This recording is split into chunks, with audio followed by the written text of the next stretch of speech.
Hello and welcome to video number 3. Let's talk about highly searched keyword terms and how you can figure out what your main keyword is going to be, what your sub keywords are going to be. So one mistake that we see that many YouTubers make is simply making their own title and description. I mean, it's natural, right? But instead of deciding what you think will work, why not use what is already working and do some simple keyword research that's not going to take a lot of time, and this way you'll be able to have the right information that will help you rank on the right keywords. Now the big question is, well, how do I find these keywords? So the best way to find highly searched keyword terms is to look at the Google suggested keywords. And they are suggested for one reason, because they are used a lot. So let me show you how to find them and what they look like. Okay, so from analyzing the previous videos with the top 3 videos to kind of get an idea of what the titles were, what the descriptions were, if we look at the 3 and we refer back to this, the question is, what are the commonalities between the titles? Obviously the keyword Instant Pot, but we also notice that the top one and the third one, they all have the keyword beginners. So beginners in Instant Pot for beginners, all right? So if we go back up here and we go to youtube.com and we type in Instant Pot, what do we get? So when you have a drop down like this is what we call the suggested keywords. And you'll see this in Amazon.com, you'll see this in Google.com and other major search engines. And what this is high demand and highly searched keyword terms. So in other words, if a lot of people are searching for these keywords, then they'll show up in the drop down menu. Right? So Instant Pot chicken happens to be a very highly searched term. And take a look at this. This one is related to Instant Pot chicken. So that means there's a lot of people searching for Instant Pot chicken. And that might be why this second video is ranked so high. Let's scroll down and take a look. So as we're scrolling down, I also want you to kind of keep an eye on the thumbnails, because the thumbnails are key. So we got top 6 easiest things to cook in your Instant Pot. And I'll say, as an Instant Pot user, I really didn't know what recipes were out there that would fit the Instant Pot. Because the Instant Pot, the way it cooks is it pressurizes the food, and you need a little bit of liquid inside it to pressurize. So what I was doing is I was looking for recipes that were specifically made for the Instant Pot. So a lot of these people that are coming here, they don't know. They're just looking for recipes. So the 30 Instant Pot recipes gives people an idea. Oh, okay, I've got 30 recipes that I can pick and choose from. So if you scroll down, it says Instant Pot Ultra. All right. So if we go back here, so Instant Pot chicken is definitely a top one. Instant Pot spaghetti, how to use an Instant Pot. Instant Pot cheesecake, yogurt, pho, beef stew, whole chicken, rice, and Instant Pot pot roast. So these are highly searched keywords. Now let's hop over to Google and see what we get. Do we get the same thing? Do we get something different?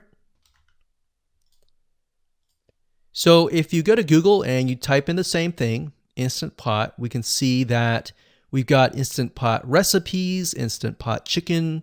So notice that the chicken and the roast beef, or the pot roast, seem to appear both in Google and in YouTube. So whenever you see that, that's a good sign, because you got to understand, people searching in YouTube are very different than people searching in Google. They don't show the exact same thing. But if they do, that gives you an idea that if you rank on that term, that you will be able to get traffic from Google and YouTube. Okay, so let's go back here. So Instant Pot chicken. So let's just do a search and see what we get. So another place to find the Google suggested keyword terms is to scroll all the way down to the bottom. So there we go. So Instant Pot recipe. Now these are specifics, all right? These are searches related to Instant Pot. So people are looking to buy Instant Pot Amazon.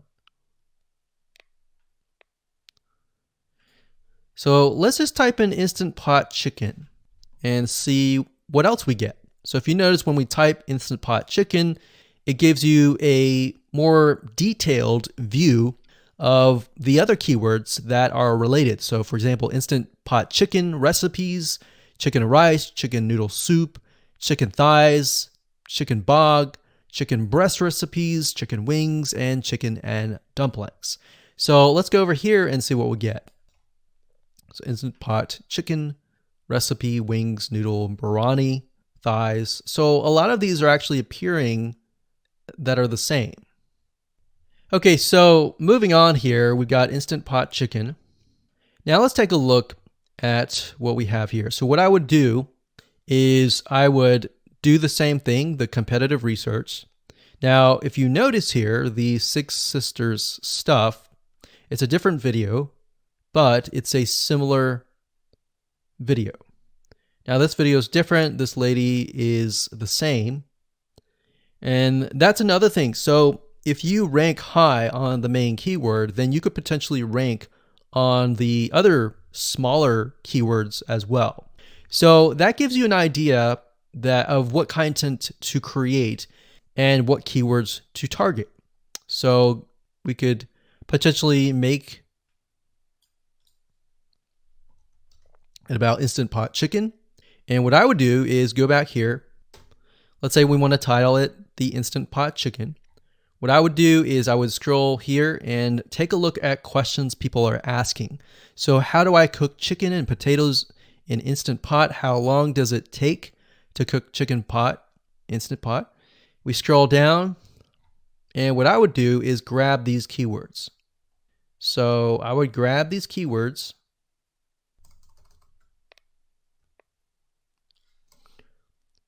So what we want to do is we want to have a main keyword, and then we want to have sub keywords. So the main keyword here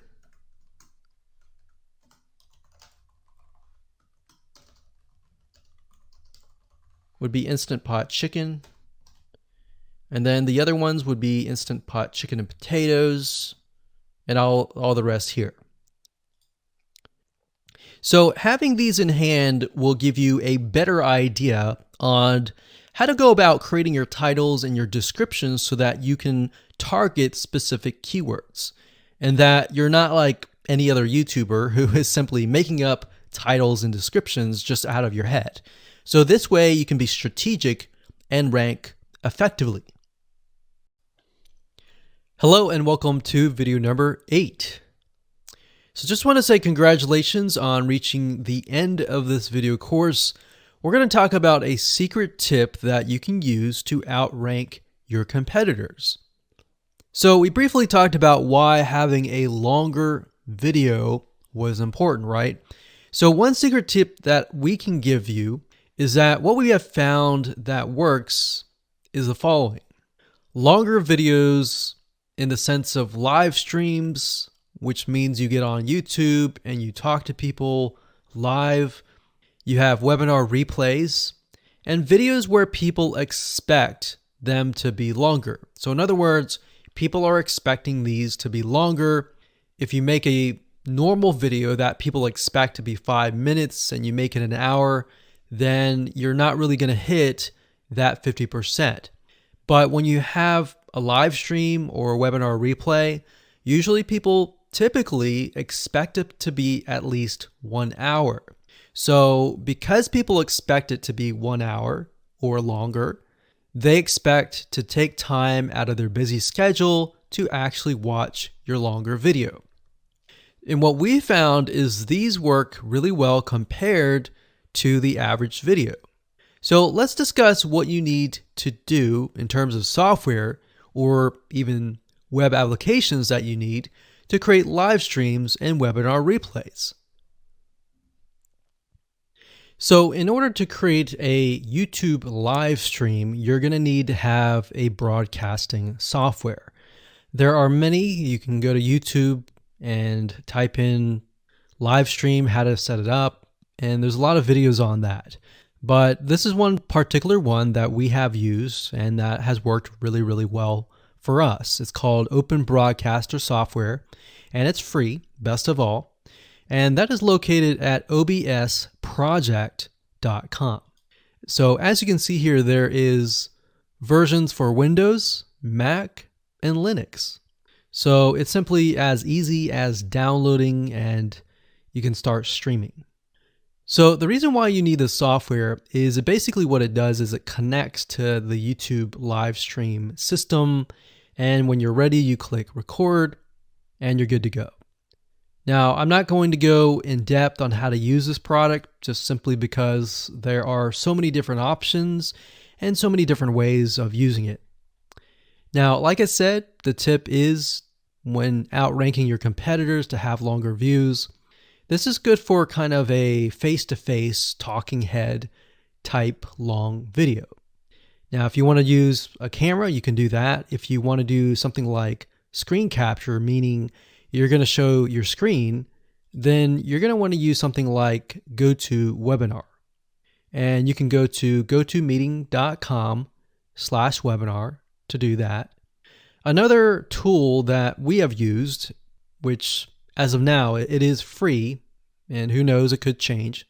So GoToWebinar does cost money, but it's a nice way to kind of engage with people. So this is the route that I would go if you are engaging with people. If you're not engaging with people and you're simply doing screen capture, there is a tool called Use Loom. Let me show it to you.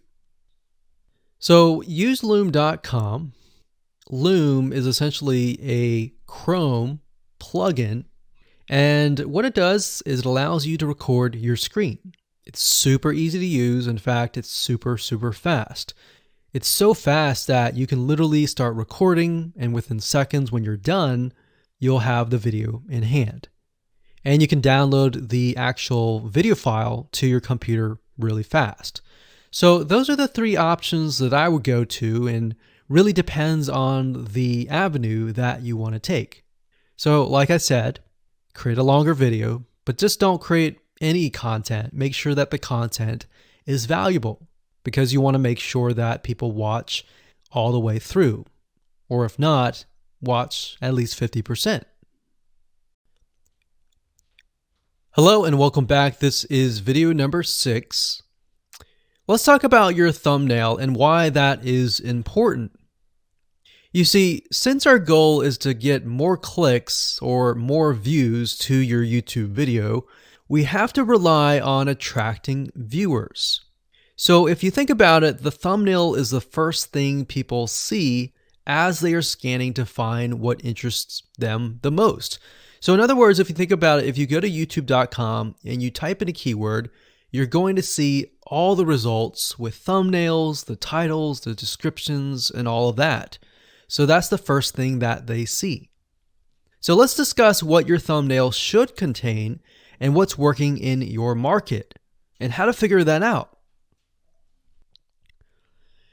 So when it comes to having a thumbnail, you want to make sure that it is eye-catching, meaning it shows somebody what they want. So if Instant Pot Chicken is your main keyword, you want to make sure that your thumbnail has something in it that entices them. So it's good to have the keyword or the title in it. So you can see right now the way YouTube works is they have an initial title or an initial thumbnail, and then after that you can see motion. So if I put my mouse over it, you can actually see part of the video, which makes it a lot more engaging. So as we scroll down, the initial thumbnail that this woman uses is the Instant Pot. And then this one here, it says Instant Pot recipes. So Instant Pot. So we can see the ones at the top definitely have the Instant Pot in it, or a word that's chicken, or a picture that has chicken in it. So it fits the keyword. Now, if you're not a professional, thumbnail artist or anything like that, there are different sites that you can use to get these created. Now, bear in mind that you never want to use a thumbnail that is clickbaity or that lies to somebody, because if they click on it and then the video is nothing like the thumbnail, then guess what? You might get tons and tons of clicks and perhaps views, but you're not going to get people watching your video, which is very, very important, which we'll discuss in the future videos. But for now, there are different elements that you need. So what I recommend is you go to a site called creativemarket.com. That's creativemarket.com. There are other sites like graphicriver.net, but over time we've realized Creative Market has a lot of really good designs. So what we can do here is in the search box, we're going to type in YouTube thumbnail. And we're looking specifically for templates that we can use for the thumbnail. So it says YouTube thumbnail pack. Let's go ahead and open that. There's one here. There are end cards, but that's a little bit different. That basically comes at the very end of your video. So we got urban thumbnails, different types of thumbnails. But the reason why I like Creative Market is buying templates for specifically YouTube thumbnails is going to make your life a lot more easier, especially if you can make it professional. The more professional it looks, the more professional your viewers will click through. So if we click on this, we can kind of get an idea of what we're dealing with.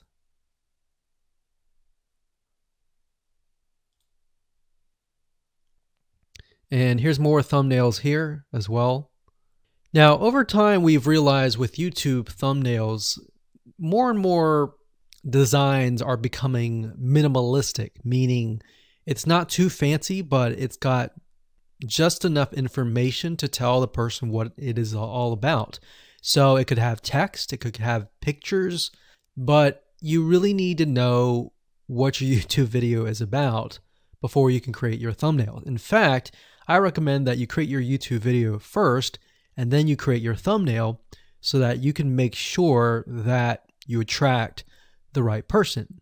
Now, what we found a little bit of a technique is to create a thumbnail that is related to essentially the end, meaning if you're creating an Instant Pot chicken recipe, you might want to show the chicken already cooked. So essentially what people get if they click through. So that way people think, oh, okay, this looks really nice. I'm going to click through. And they're more likely to actually watch all the way through to the end. And that's what we want. We want people not to just click through, but to watch all the way till the end. And that's actually going to help us with the ranking.